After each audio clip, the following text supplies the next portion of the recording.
President Trump recently declassified and released records on the assassination of President John F. Kennedy. So far, nothing in those files mentions the shocking information we're going to be talking about today. Was Vice President Lyndon Johnson involved in Kennedy's assassination? Well, stay with us. We're going to learn more. This is the Moms for America podcast. Each week, leaders and everyday champions tell personal stories, share advice, and tackle the issues most important to moms.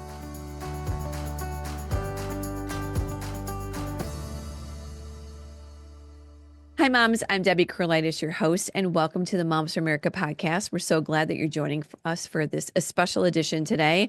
Right, every week we get together to inspire, encourage, and educate moms in their journey through motherhood. Well, today we're bringing you a bonus program on the Kennedy assassination. There's been a lot of talk about it, right? Well, the New York Times has reported that 65% of Americans believe the Kennedy assassination involved a conspiracy. The government was named most often as a co-conspirator. All right, we met up with Shane Stevens at CPAC, and he told me an astonishing story about his family's history involving the Kennedy assassination. Boy, we've been talking about that now for quite a long time. Shane has an audio recording he says was taped by his grandfather, a Texan named Billy Saul Estes, commonly known as Saul.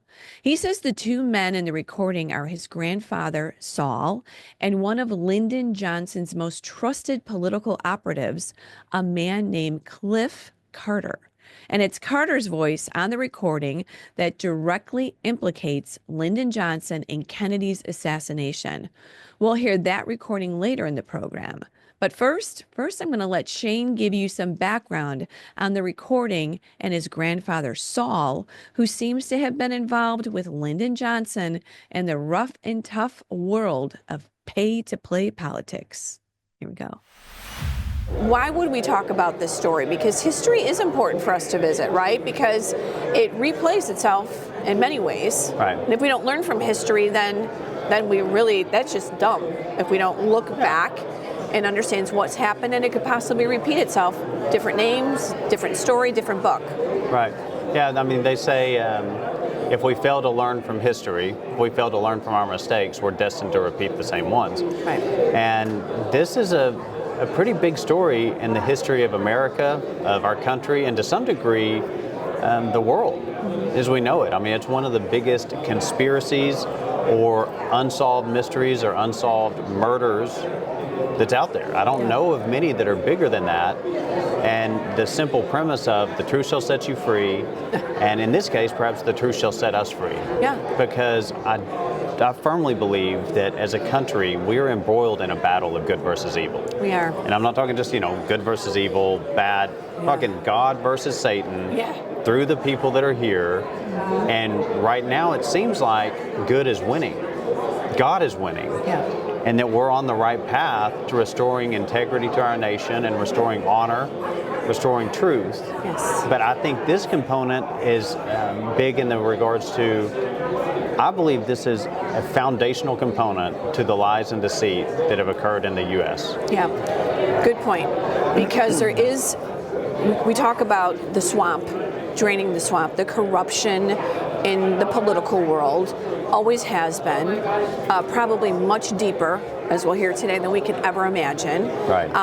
President Trump is talking about, or did release, I don't know what the actual term is, the files for Declass, right. JFK and others. And so people are talking about JFK again now. It never goes away, does it? No, and I think that's indicative of we're given a certain intuition about things and situations. And I remember watching this before I even knew that my granddad was involved or had knowledge of, was tied to it all. I remember watching it and being like, there's no way what they're saying about that video of that man getting killed is true. Right. Because you could tell. I mean, as a young kid, my lie detector test was saying something's off about it. Yeah. And most Americans. Yeah, as well. And I think that's why it doesn't go away, because everybody with a lick of common sense and a lick of knowledge of history understands that there's something off about that and that we were deceived. Yeah. And they want to know the truth. So your family discovered some tapes 10 years ago? It was about 10 years ago, Okay. 8 to 10 years ago when they first surfaced. So part of this story is my granddad was tied in with LBJ. He was tied in with LBJ's hitman, Malcolm Wallace. And the Kennedys at the time were embroiled in a battle with LBJ. So it wasn't this happy marriage up in D.C. at the White House. The Kennedys despised LBJ and vice versa. Wow. So that relationship... Was it known at that time? I would assume within their inner circles. Inner circle, right. But was for known, but as far as the America, country, no. I don't think so. Right. Now it's widely known. If somebody wants to take the time to research any of this, go online, look it up, research the names that Debbie and I are going to talk about today, research the past. I'm only going to be sharing facts or things that 95, 99% know to be true. If it's something that I'm speculating on or that we just heard as a family, part of our family history, I'll let you know that I think or it may be. But there's a lot of facts that are out there about all of this as well. Right. So now they're at odds, complete odds. Mm-hmm. You tell us about the tapes and I guess basically what you discovered. Was this kind of like a family story at some point? Like, did you kind of did your grandfather talk about, some of this or lay a foundation? Like he kind of knew some things? I don't know. It's a great question. I've learned way more about my granddad from other people that knew him, from other friends. And so what we figured out later in life is he didn't want us to know. He didn't want his daughters, his son. He didn't want the family to know because by knowing that implicates you and it puts you in danger. A lot of people were killed surrounding all of this. So his way of trying to protect us from it was he would just not talk about it. In fact, as we got older and we started to hear these stories of like, well, Saul has these tapes that basically show that LBJ is guilty of being behind the assassination of the president. Not many people just kind of have those tapes in their family. No. And it's like what an heirloom, right? Right. I want you to have this, it's honey. Scary and it's shocking and sitting you feel like you're sitting on evidence. You do. And releasing it has been freeing. I bet. It was a heavy burden to carry for me, my family, and my mom, the sisters, my uncle. They really don't want anything to do with this. They had to live through it.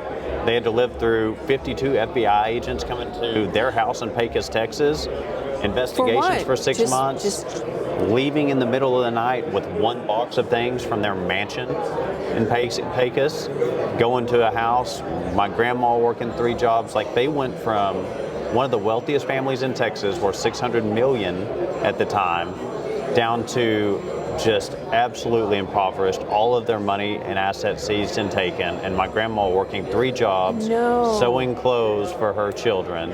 Just destroyed. Yeah. Wow. Yeah, so they came in full force and took that whole empire down. Which is what they do, right? They intimidate, they destroy, ruin your reputation, destroy your family. Yeah. Right? Yeah, it's Rules for Radicals by Saul Alinsky is kind of the approach. Right. Same thing they're doing with the Trump administration, the JFK. Anyone that does not agree with their narrative or their mission, right, they take you out. That's exactly right. And that's where now we've watched it happen. With Trump, we watched them try everything they could, weaponizing the judicial system, weaponizing the IRS, weaponizing the FBI. They've come after him with everything they've got. In my granddad's case, this was kind of a new strategy. He had a really good attorney that was going to defend him. Okay. Potentially could have gotten him off. But LBJ said, no, you're going to use my attorney. And that was John Cofer. And John Cofer was not the nicest man. There's stories that we could tell about that guy later. But his order, John Cofer, was get Billy Saul Estes off at all costs, but not without incriminating me. So there was no way to get my granddad off of these charges without incriminating LBJ. Too close. Right. Too intertwined. Because their schemes and their pay-for-play schemes were completely intertwined. So basically, that attorney was in there defending LBJ and not my granddad. So tell me what's on the tapes. What do you hear on the tapes? We're going to listen to them. What do you hear on the tapes? What's the conversation? Explain it to us. All right, so it's Billy Saul Estes, my granddad, talking with Cliff Carter, who was the executive director of the DNC and the right-hand man to Lyndon Baines Johnson. So these two guys talking, and the analogy that I've been using is, say, let's look at somebody that's close to President Trump. And that could be Kash Patel or somebody that's been a very close, trusted advisor to him. Okay. And then let's look at one of his biggest donors. And, you know, the ones that I kind of know come to mind are some of the Texas oil guys like Tim Dunn or Bubba Salisbury, some of those guys that give substantial amounts. So and again, this is just an example. Yeah, just an example. Right. But it would basically be these two guys talking about President Trump and saying, oh, he did all of this.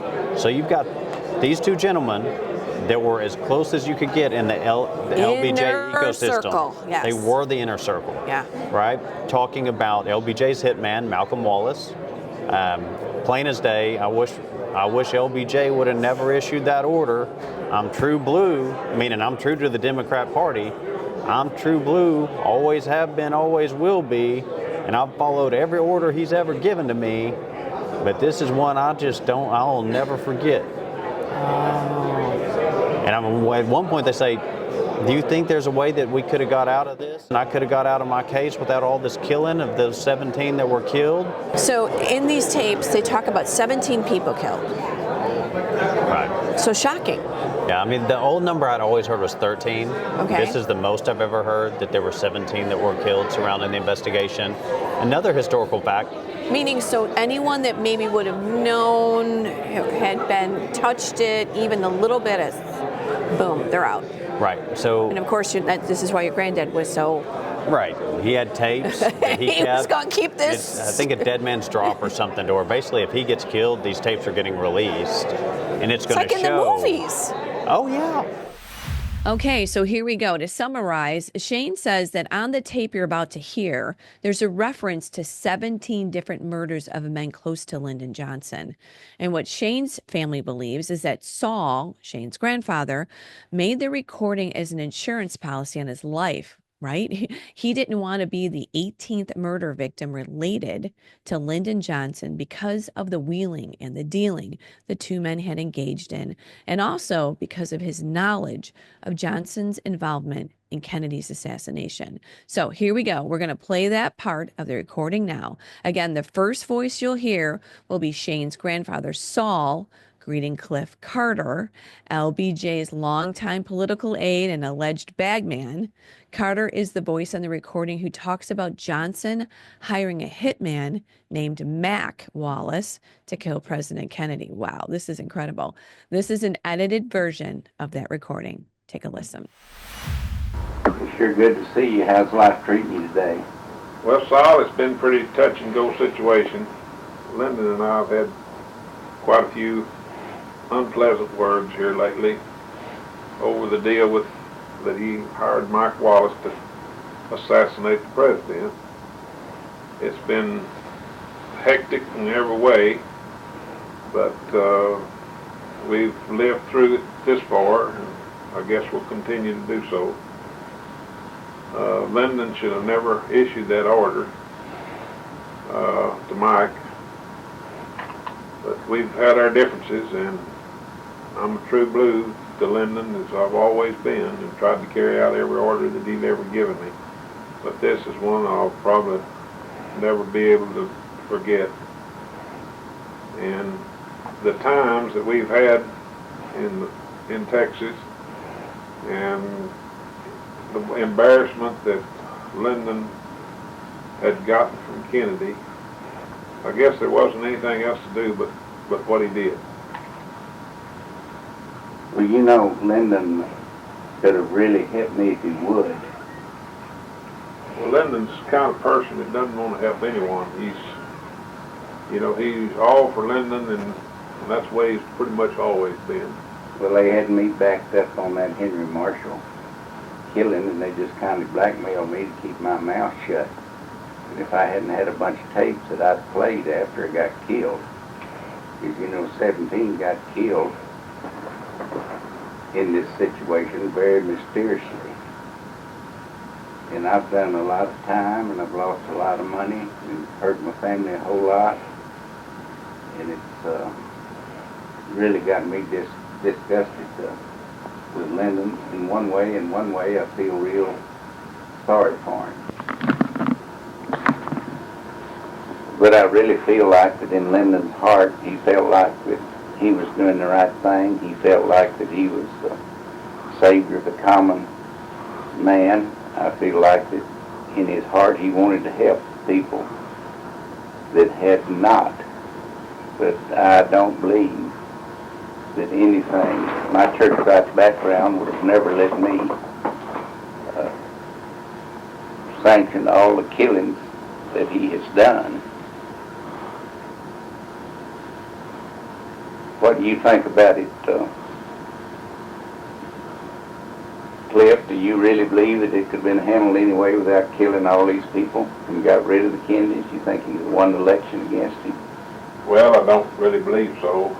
He tried desperately to do just that, and there didn't seem to be any other way. I know that he regrets a lot of things that he has done, but still, it's been a battle from day one. But nobody will ever understand.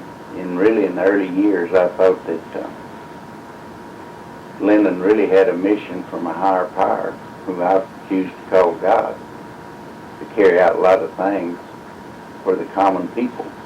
And I really believe in his heart that he thought that he was destined to rule the people. How do you size up Lyndon, Cliff, after all these years of horror? Well, actually, Lyndon's just been kind of going downhill health-wise and politically-wise. He's just wore out. And I feel like he's come to his end of his rope. But all these things that's been eating on him for all these years have just now taken its course. And I feel like Lyndon's done a lot of good things in his life, and he's done a lot of bad things. Well, there you have it. This story has been passed down in Shane's family for decades. Well, next, I talked to Shane about the indictment and the trial of his grandfather, Billy Saul Estes. By 1962, the government, helmed by JFK and RFK, was looking into corruption involving various sectors of government. Now, due to Saul's, shall we say, shady dealings with Lyndon Johnson, the federal government indicted Saul on fraud charges, and he was found guilty. Shane feels that his grandfather could have beat the charges if LBJ had not insisted that his own lawyer defend Saul. So by installing his lawyer, LBJ made sure that his name was never connected to Billy Saul Estes. Well, that's what we're going to discuss in the conclusion of this very interesting interview. They tried to vilify my granddad as bad as they could and tried to vilify LBJ by televising this thing. So they took out all the big guns, and I think it was 3 people that were indicted. My granddad, another gentleman named George that was his accountant, and another guy in his company. Those 2 guys got killed. Oh my gosh. So really, your grandfather, that was amazing. Saul survived that. He had the Department of Agriculture. There's a guy named Henry Marshall. And he was over the cotton allotments for Texas. Well, part of the pay-for-play scheme with my granddad and LBJ was if my granddad would give him enough money, LBJ would help him to get these cotton allotments. And then they had a way of going about doing it that was, it was a gray area. Okay. But he was able to get these cotton allotments so he could grow more cotton, produce more cotton, store more cotton, make more money. Wow. Well, this guy with the Department of Agriculture caught on to it, and he blew the whistle and was like, we've got problems here. We got to shut this deal down. And Saul and my granddad and LBJ said, well, let's promote him up to D.C. and let's get him out of that office. And Oh boy, shift him. yeah, just push him up. And the guy was like, no, I know what y'all are trying to do. I'm not backing off on this deal. Well, that guy, not long after that, committed suicide. Did he really commit suicide? He shot himself in the he did. chest Okay. 5 times with a .22 long rifle. Boom, boom, boom, boom, boom. He also beat himself over the head, and he also carbon monoxide poisoned himself. So it's pretty hard for somebody to do that to themselves, right? Yeah, it sounds like ridiculous. So after my granddad got out of prison, he went and testified saying that that man did not kill himself. Yeah. Because the wife wasn't able to get insurance money, and they were all going, he was fine. He would never have killed himself. It's impossible. And so they got that overturned to where she was able to collect her insurance money. Okay. And clear the record there. And that court also said at the time, based on the evidence presented here, we have adequate information to find LBJ guilty of murder. But LBJ was already dead at the time, so there can be no charges. So what do you do in a situation like this? Your tapes, your grandfather's tapes, support, exposed. Obviously, they're huge evidence. Yep. I guess it's a story for history. It's like it was what we all thought it was, or the mystery is solved. I mean, this is like a cold case. The History Channel needs to do something on this, I know. right? Okay. I know. Like the cold case files? Yeah. Well, the problem with this is, I don't think the media wants to pick it up, the big media, mainstream media, because this basically proves that the media was complicit in helping to hide and cover this up. Because they didn't investigate. They didn't do their job. Right. And based on LBJ appointing a gentleman by the last name of Johnson to work with CNN and implant him there to help cover up and make sure that no media was going to release anything that damaged the LBJ legacy. Because there had to be tips. People had a tip. Oh, there right? were so many people that were there saying, no, it was more than one shooter. I've got a recording of J. Edgar Hoover talking with LBJ saying that there was more than one shooter. Yet the Warren Commission came up with the one shooter and the magic bullet concept. Right. So everybody knew that there was more than one, but media, everybody helped jump on the bandwagon and say, no, this is the story, this is the narrative. Isn't that true even in today's day? Now we're talking about it. If you say something long enough, it becomes truth, not real truth, right? But it becomes embedded. It's like if you say this about President Trump, this, or you say this about this person, you say it enough with the media, with all of the liberal press, it becomes a narrative that you can't counter it. No, so that's a fascinating lesson in just psychology of how humans are so gullible.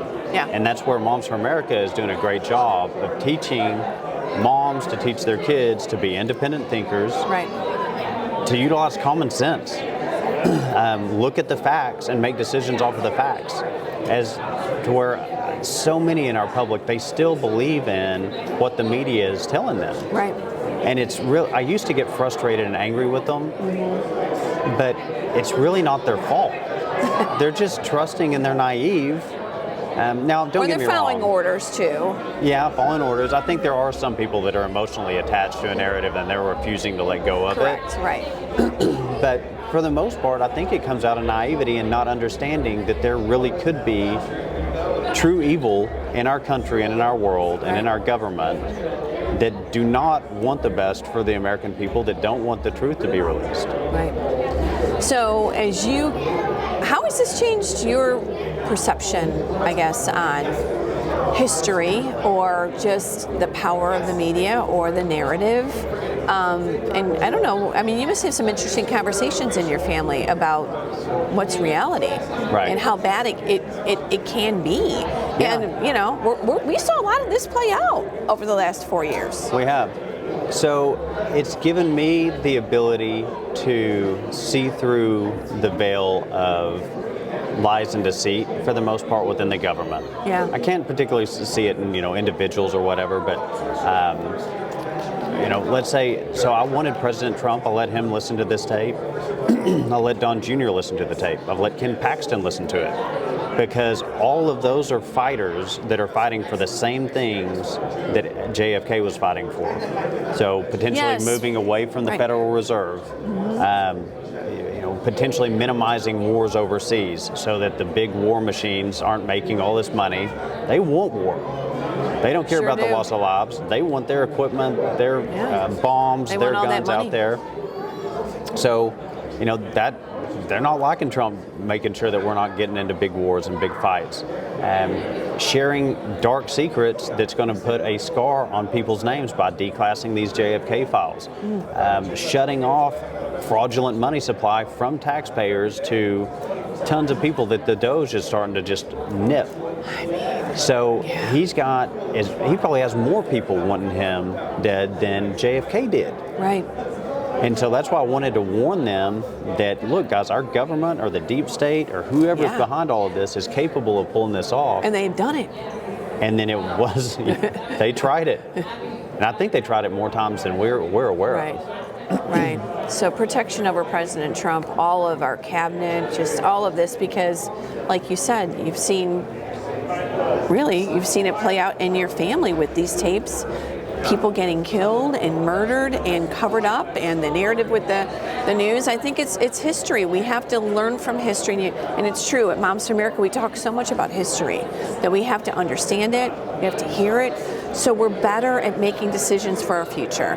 Right. Learn from the past so we make better decisions in the future with wisdom. That's what we want for our kids and everything. So it must be an interesting ride for you right now, because you've been on quite a few podcasts with us, right? I have. Yeah, we've been, I think 5, 6 so far, and I have 2 more coming. Okay. And I think the more that we get the truth out there, the better off it is. We'll see what comes out in the D class. Yes. I'm not 100% sure that it's going to be everything that everybody's wanting it to be. Right. Because if this story is correct as far as the CIA being involved, the FBI being involved, the mafia being involved, I don't know that they wanted to leave a breadcrumb trail for us to find out later down the road that shows this is exactly who was involved, this is who shot the guns. I think they went to extremes to cover it up even internally within their own classified documents. The other side of it is a lot of murderers and killers, they really like for that information to come out at some point. There is some weird world that they all, right? If you're a killer, you're taking people out, you don't know, right? Is this something that, decades later, I don't care, happens, I'm dead and gone? Right. You don't know. I mean, this is going to be really interesting for you when this gets revealed. I know, and I'm trying to figure out a way to get in there to be part of the D class. Oh, you should be. Because I think that would be a way, in some ways, to kind of unwind the past of my granddad being involved in, frankly, the cover-up of it and not sharing the truth back then because he couldn't for his own safety and his family's safety, to, 2 generations later, grandfather, helping to reveal the truth and bring it out. And I think that restores something good for our country. Yeah. Well, the truth will set us free. And obviously that will with this story. I hope we get to the bottom of it. Thank you for sharing this. Very interesting. I mean, I think all of us are kind of like, wow, listening to it, hearing it, and then just knowing that that's like your family history. It's crazy. Part of it. Yeah. And thanks again for all your support for Moms for America, you and Jen. Welcome. Thanks for all y'all do. You guys have been true advocates for the president, and you help a lot of people, so thank you. Keep up the good work. Thanks. You're amazing. Well, the fascination with the Kennedy assassination never seems to dim. I think Shane is probably right when he says that we know in our gut that the official conclusion about what happened just doesn't seem to make much sense. And when that happens, what are we? We're left to draw our own conclusions. Shane's recording adds another element to the sad story in America's history. It truly is a warning for today. I mean, we've already seen 2 attempts on the life of President Trump over the past year. We need to keep praying for President Trump and for all of our elected officials and keep them protected because we need their wisdom in running our government. We pray for their safety. As always, thanks for joining us today. What an interesting discussion with Shane. As always, I encourage everyone to like, share, and subscribe. And for the moms that are listening, if you haven't joined Moms for America, please join the movement here. We are moms all across this country, uniting and fighting for faith, family, freedom, and the Constitution. How do you find out about us? You go to momsforamerica.us and check out all of our information there. We have incredible programs, resources, seminars, webinars, everything that you need in your journey through motherhood. We say from parental rights to public policy, Moms for America has it all. Anything that's happening in your home, right in your kitchen table. All right, moms, check us out, momsforamerica.us. And as always, join us next week and let's keep changing our country one home at a time. Thanks.